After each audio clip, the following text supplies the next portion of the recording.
where you are bringing the housing tax here, I want to invite you to note, first of all, that under Schedule 6, the role of housing is for the counties, it's not for the national government. And I invite you to look at Clause 8D. The national government is only to do the housing policy.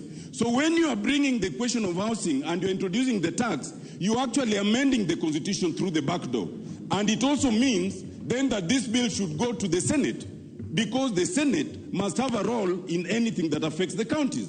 And that is a point that you need to bear in mind. Lastly,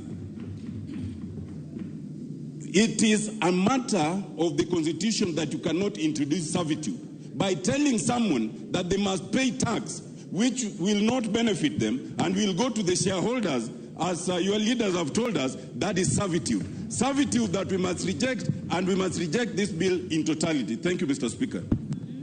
Thank you, Dr. Amollo. Members, before I give the next speaker, allow me to acknowledge the following institutions in the public and speakers gallery. Tender Care School, Embakasi East, Nairobi.